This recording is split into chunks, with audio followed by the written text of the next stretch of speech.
Hello and welcome to Lesson 7 of The Little Prince. This will be our last lesson in this book.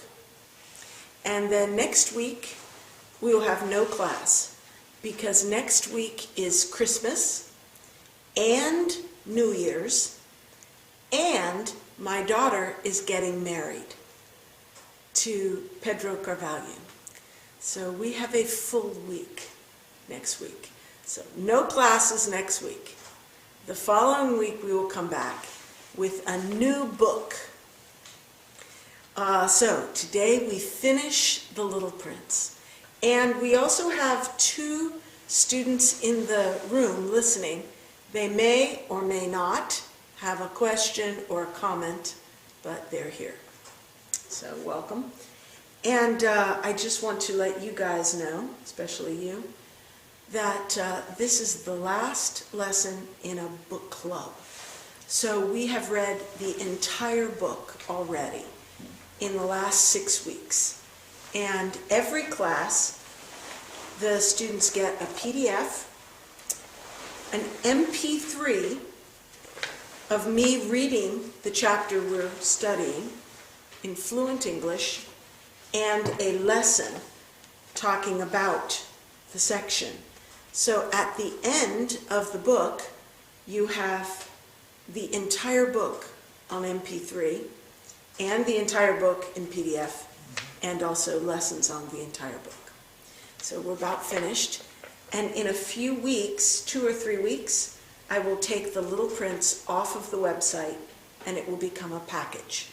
So if any of you are Platinum members and want to download everything, now is the time to do it, because it will disappear in a couple of weeks, 2 or 3 weeks. Chapter 26.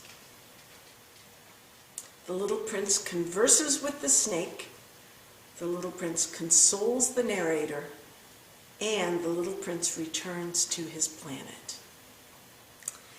Okay. Beside the well, there was the ruin of an old stone wall. Let me tell you guys, if there is any word or construction in English that seems unclear, please ask. Say, excuse me, because this will be helpful to the students out in internet land. Mm-hmm. Okay, so a ruin is something that has fallen apart with time. It's crumbled. It's old. So it was the ruin of a wall. Now, last week, the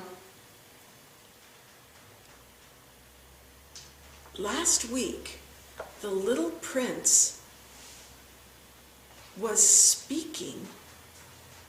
You know, I don't remember what happened last week, to tell you the truth. But what's happening now is he is alone in the desert. Now I remember. Last week, they walked all night until they found a well of fresh water. And then in the morning, the Little Prince said to the pilot, "You go back to your engine and fix it. I will stay here and I will meet you tonight."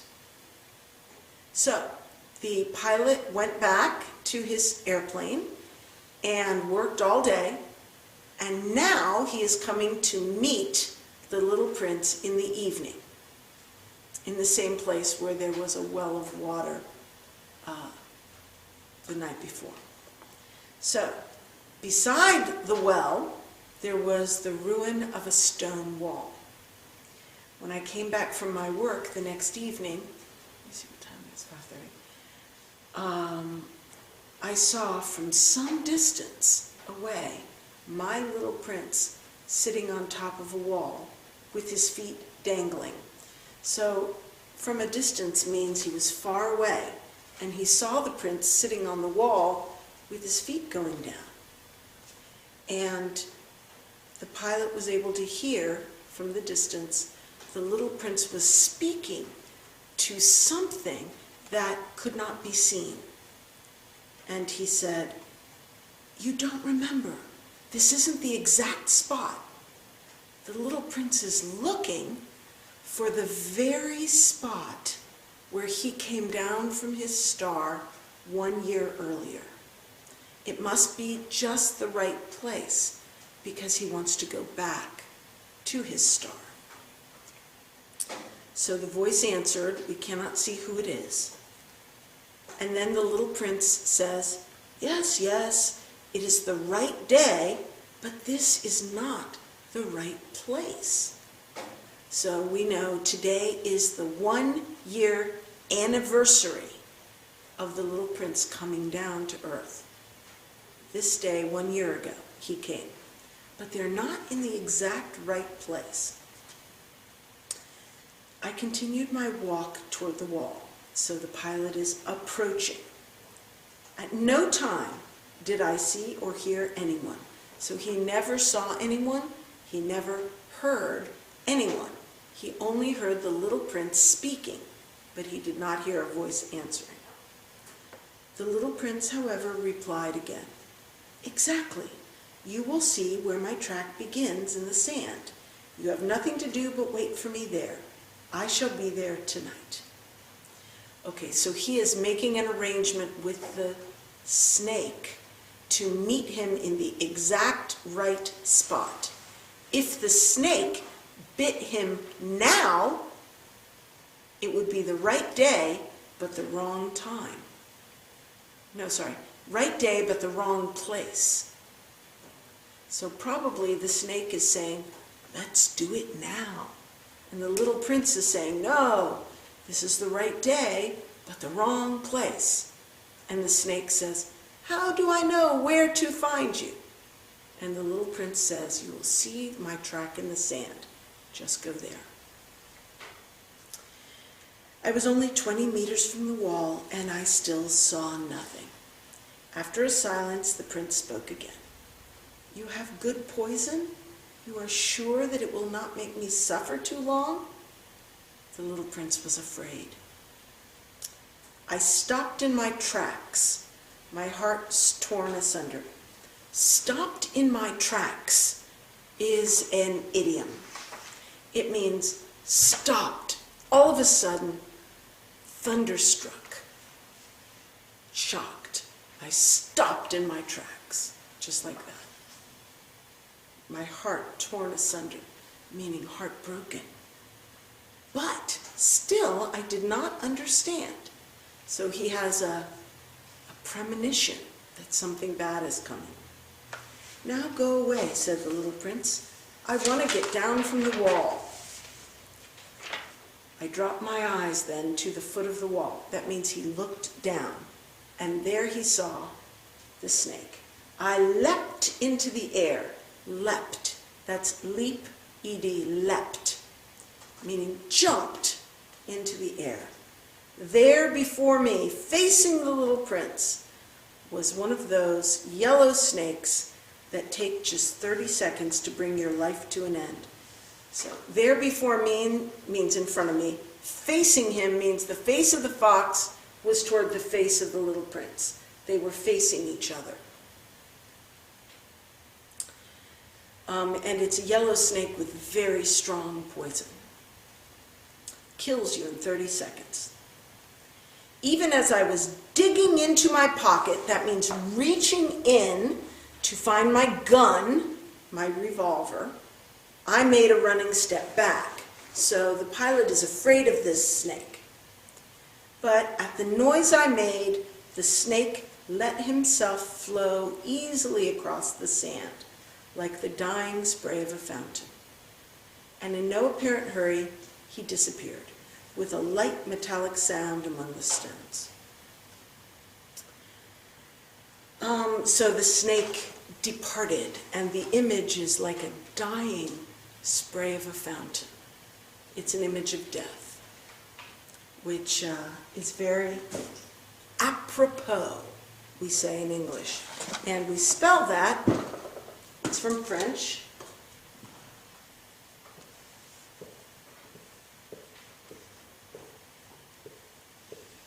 Very apropos. Apropos. And it means appropriate. this image of death is appropriate because the snake is a symbol of death. He's going to kill the little prince not many hours from now. I reached the wall just in time to catch my little man in my arms. His face was white as snow. If you are just in time, it means you arrived with no time to spare at the very moment that the little prince fell in a faint. Face as pale as snow means he is fainting and he's white. What does this mean? I demanded. To demand means to ask with anger, insistently. I demanded, why are you talking with snakes? I had loosened the golden muffler he always wore. A muffler is a scarf. He wore it around the neck. He loosened it so that he could breathe better. I had moistened his temples. The construction had loosened, had moistened, is a perfect tense. It means he did it before he yelled at him. I had already done this, I had already done that. Moistened his temples with water and had given him some water to drink. So he took care of him. And now I did not dare ask him any more questions, meaning I'm afraid to ask. He looked at me very gravely and put his arms around my neck. That means like a hug, like this. I felt his heart beating like the heart of a dying bird shot with someone's rifle. Another image of death. When the little prince put his arms around his neck, the pilot probably hugged him to his chest, and he could feel the fragile body of the small child with the heart beating, fluttering like a dying bird. Very fragile, easily killed, easily broken. I'm glad that you have found what was the matter with your engine, he said. Now you can go back home. How do you know about that? Said the pilot. So, in fact, after 1 week of working on the engine with no success, that day he had fixed the airplane and his life was saved and he was going to be able to fly home. And the little prince knew this just by ESP. The little prince is very intuitive. I was just coming to tell him that my work had been successful beyond anything that I had dared to hope. So when the pilot was walking toward the prince, he was going to tell him, but he had not yet told him, that the work was completely successful, better than anything he could have hoped. He made no answer to my question, but added, I too am going back home today. Then sadly, it is much further. It is much more difficult. It's harder to go to a star. And for this little prince, it means to die in his body on earth so that he can reappear at his planet. I realized clearly that something extraordinary was happening, something unusual. I was holding him close in my arms as if he were a little child, and yet it seemed to me that he was rushing headlong toward an abyss from which I could do nothing to restrain him. So the pilot feels like he has the boy tightly in his arms, safe. He did have him, but at the same moment he had the sensation that the boy was running headlong. That phrase means without knowing where you're going, just reckless. He's running recklessly toward a cliff, an abyss that he will fall into, and the pilot cannot stop him. He is watching death about to happen. And yet he has him safe in his arms at that moment.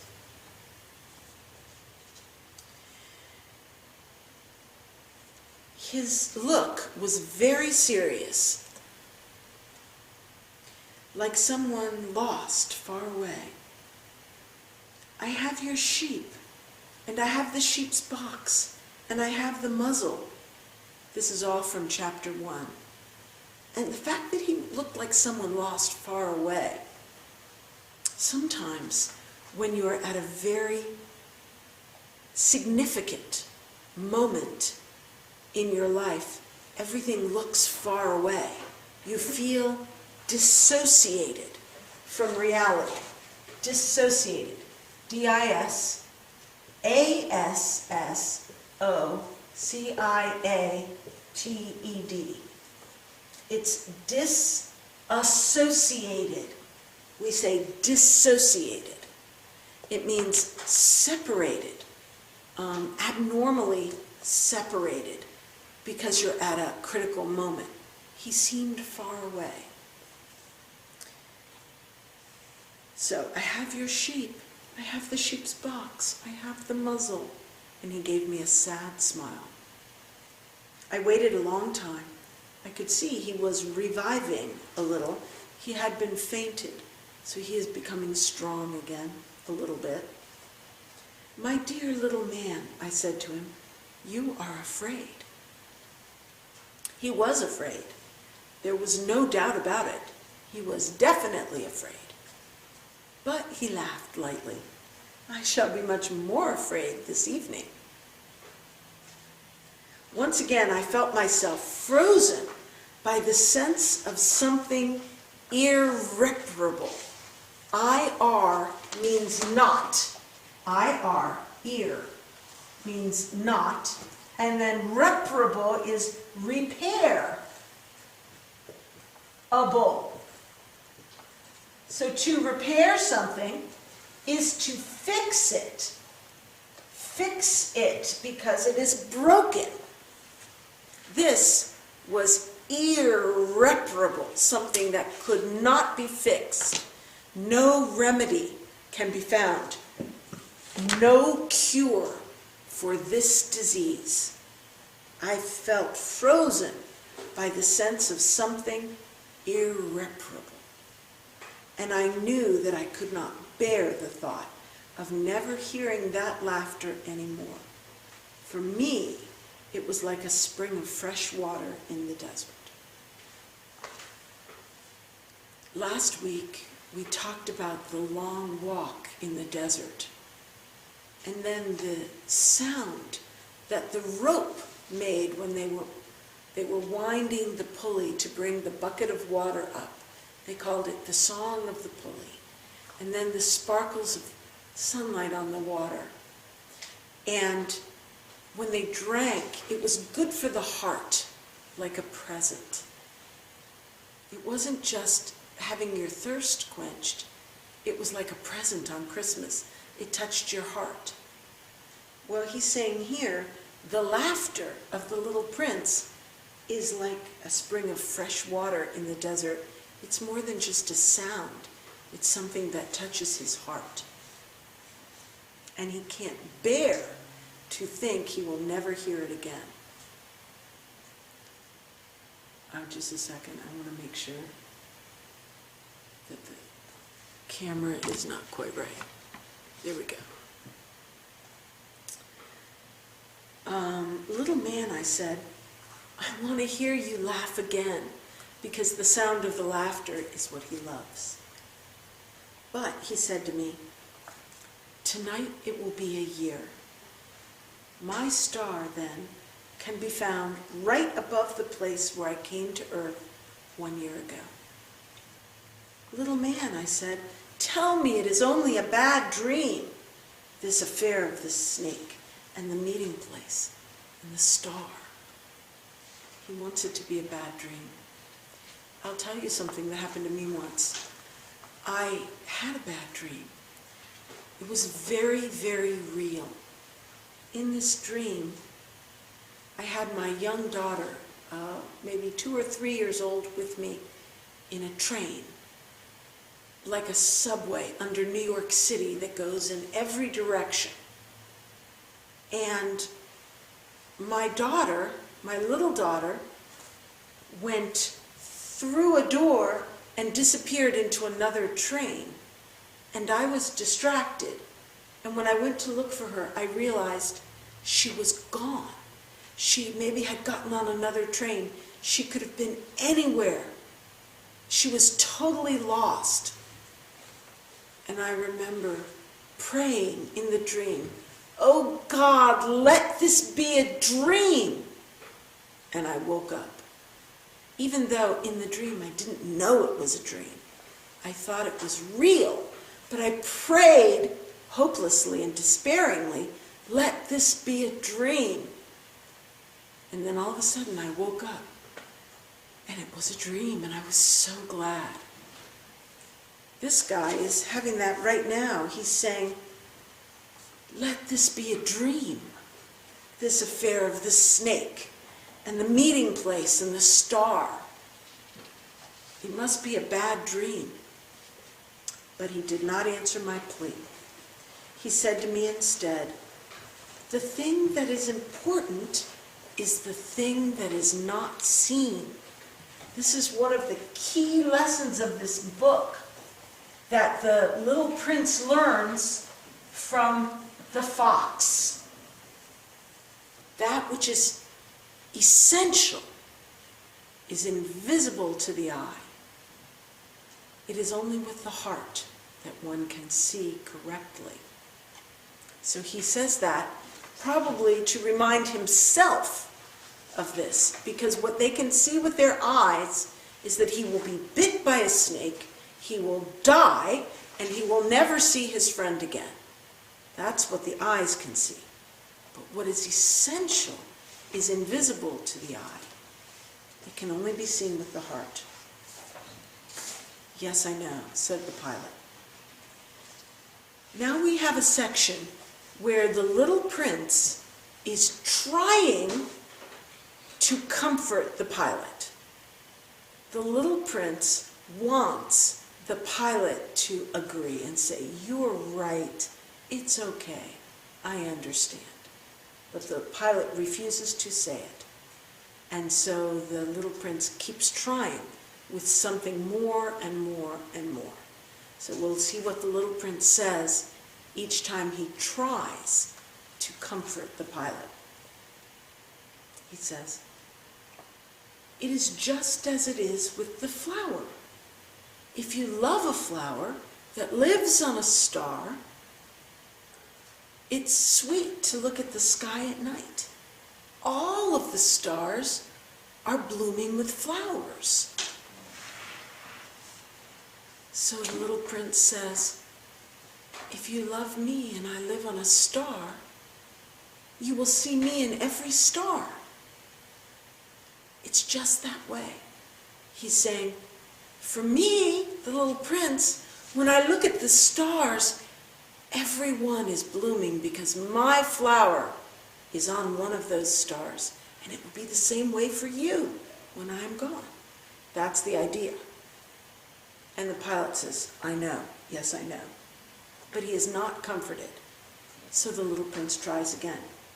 "It is just as it is with the water.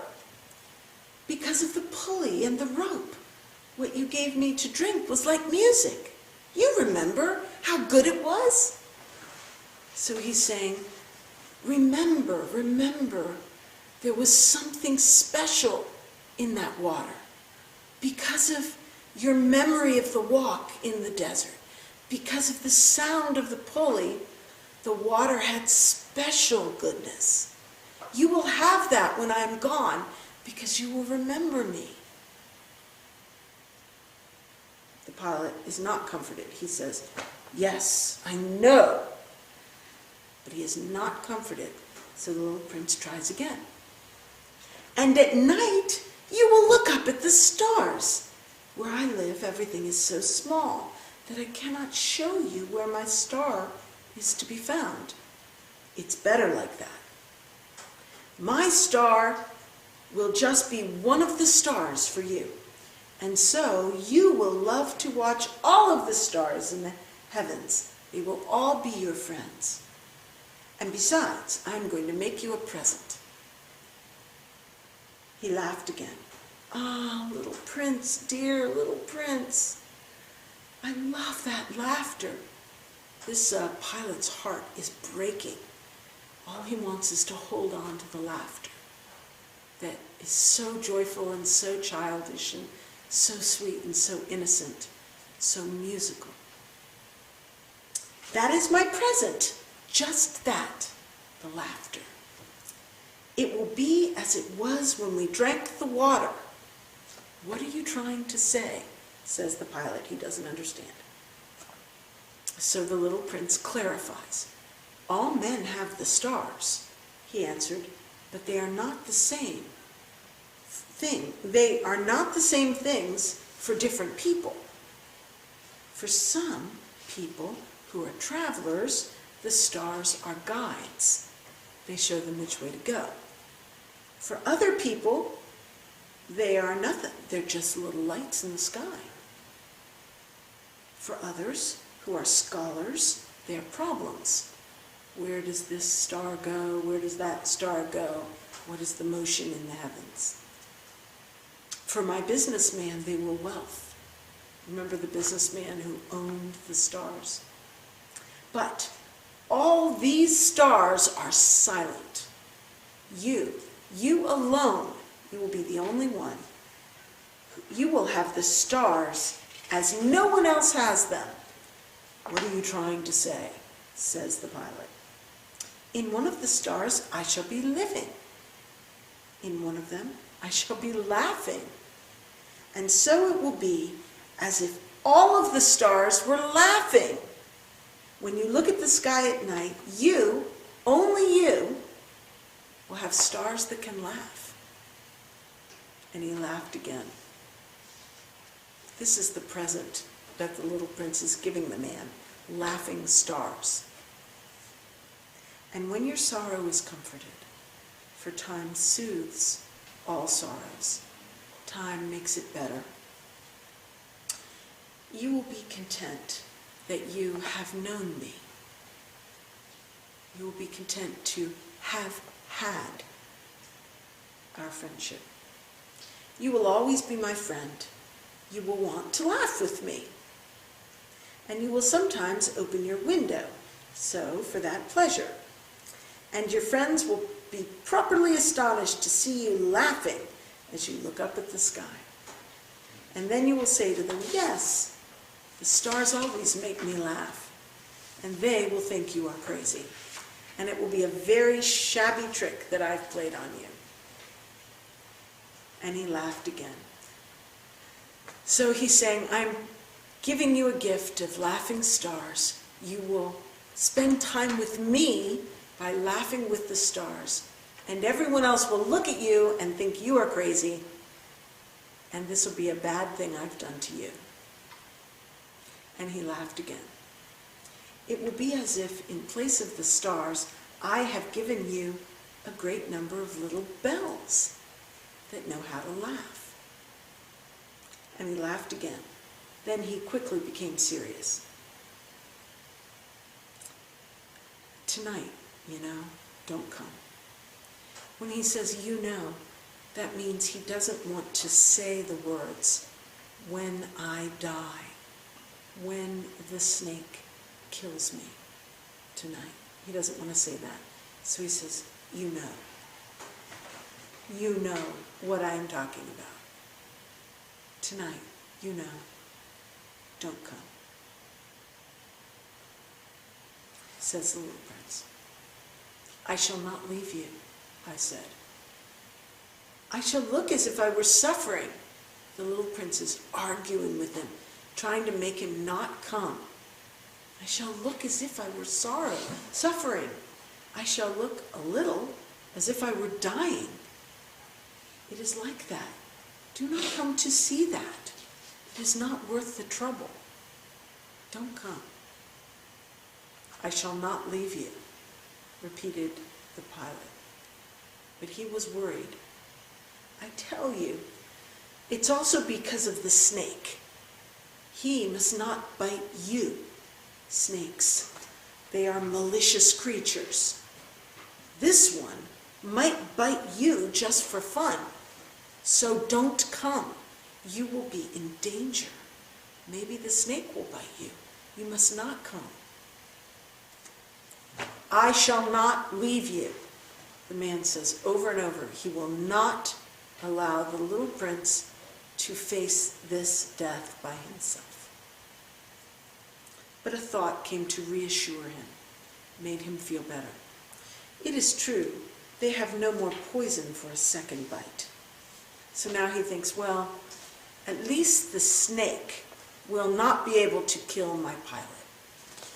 He will only be able to kill me.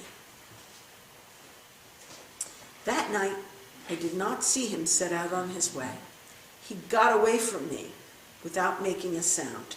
So the little prince tried to escape and not have the pilot follow.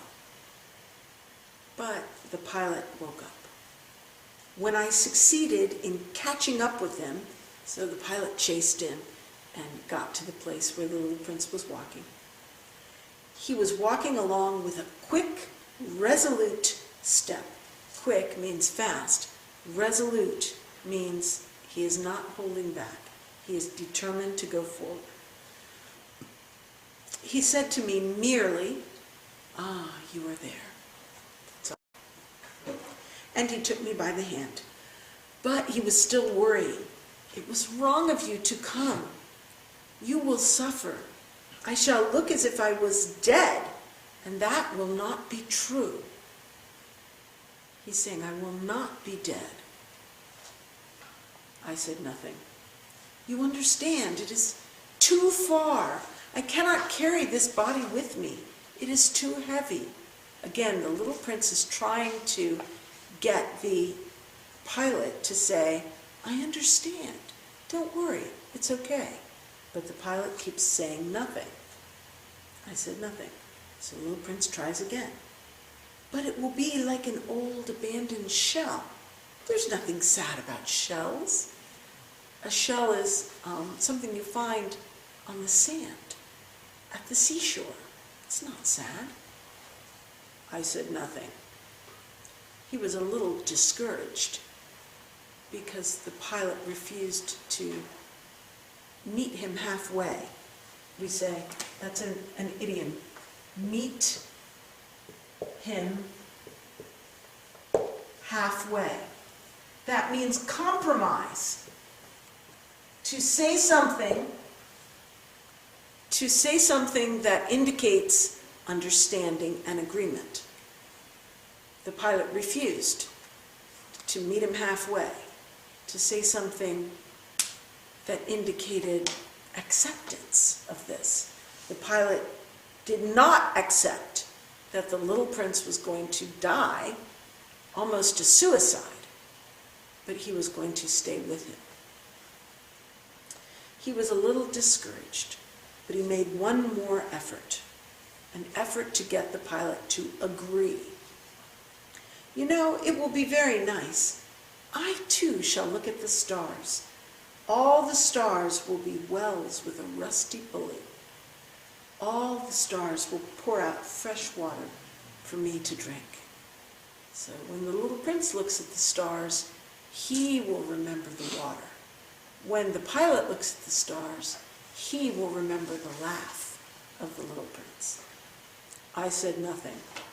"That will be so amusing. You will have 500 million little bells, and I shall have 500 million springs of fresh water." And he too said nothing more because he was crying. He was crying.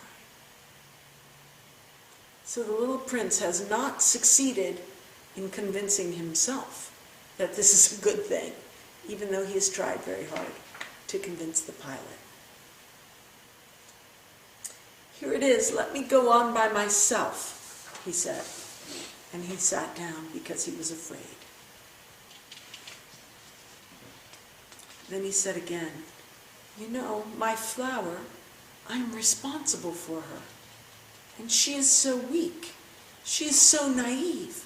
She has 4 thorns, of no use at all, to protect herself against all the world." The little prince is trying to give himself courage to go on with it. Because the greatest reason for doing this is to return to his flower. He is responsible for her, and she is in danger. He must go back, but he is afraid. So he is giving himself courage by telling himself these things. I too sat down because I was not able to stand up any longer. To me, this part of it is a bit of a mystery. It's almost as though something magical happened to put the pilot to sleep, because the pilot was unable to go on and physically restrain the little prince and save him from death. And I think that's what he would have done. But he says, I was not able to stand up. There now, that is all. He still hesitated a little, then he got up. He took one step. I could not move. There was nothing but a flash of yellow close to his ankle. He remained motionless for an instant. He did not cry out. He fell as gently as a tree falls, just down. There was not even any sound because of the sand. So this is how the little prince died. And we have a picture. And we have chapter 27, the narrator's afterthoughts. By the way, I've mentioned before, Antonie de Saint-Exupéry, hold on one sec, really did crash in the Sahara, really did almost die of thirst and have hallucinations. And this story is extremely autobiographical.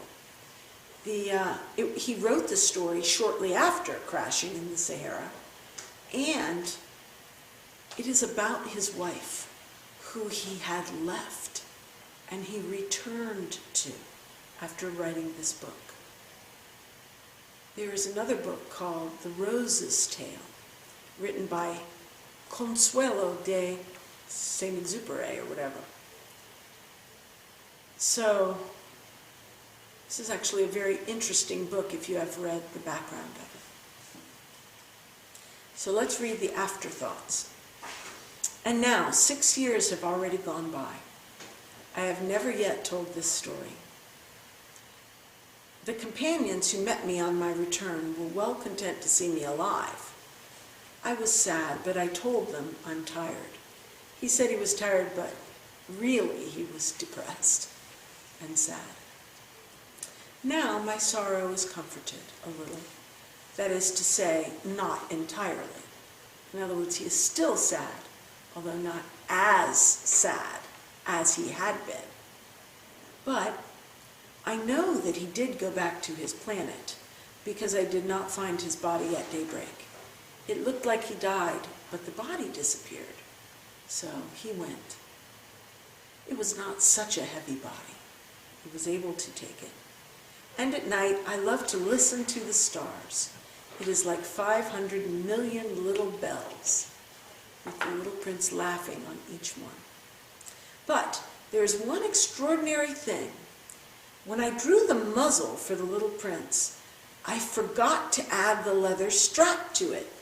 The thing that a muzzle fits across the sheep's mouth and then has this strap that attaches it. Without the strap, the muzzle will fall off. He'll never be able to attach it. So now I keep wondering, what is happening on his planet? Perhaps the sheep has eaten the flower. I always wondered why he wanted a sheep anyway. It seemed like a very strange thing. At one time I say to myself, surely not. The little prince shuts his flower under her glass globe every night, and he watches over his sheep very carefully, and then I am happy. And there is sweetness in the laughter of the stars. But at another time I say to myself, at some moment or other, One is absent-minded, and that is enough. On some one evening he forgot the glass globe, or the sheep got out, without making any noise in the night. And then the little bells are changed to tears. So it depends on what the pilot is thinking. Some days he feels sure that the little prince has been careful, and all the stars are laughing with joy. Another time he thinks, maybe he forgot just once, and then all the stars weep. Here then is a great mystery for you who also love the little prince, and for me. Nothing in the universe can be the same if somewhere, we do not know where, a sheep that we never saw has, yes or no, eaten a rose. Look up at the sky. Ask yourselves, is it yes or no? Has the sheep eaten the flower? And you will see how everything changes. I actually tried that when I was a kid. I looked at the stars and asked myself, is it yes or no? It didn't change for me. And no grown-up will ever understand that this is a matter of so much importance.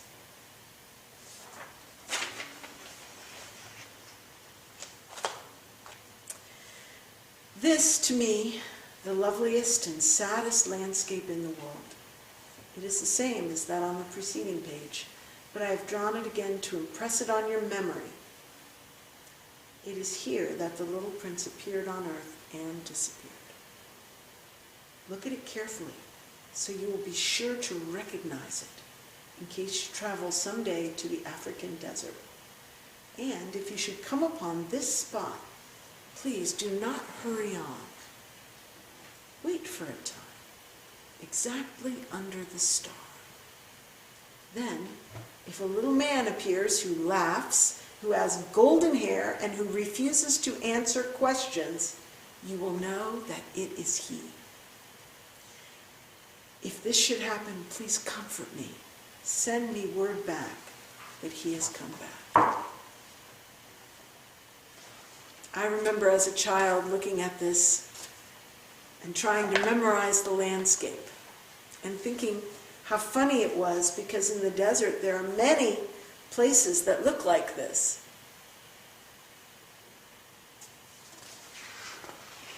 I really loved this as a child. Okay, that's the end. And I have a question for you. Hold on. Why is it a matter of such importance whether there's little bells or little tears? What does that really mean? I had a thought while I was reading it just now. I was thinking about the fact that maybe one child somewhere in the world is having his feelings hurt or having his heart broken, and that just shatters the universe, maybe for God, because he cares about one little thing amidst lots. I think it's something to think about, because I think each little thing is very, very important. So I'm not a philosopher, I can't explain it better, but this is a beautiful book, and it's worth thinking about.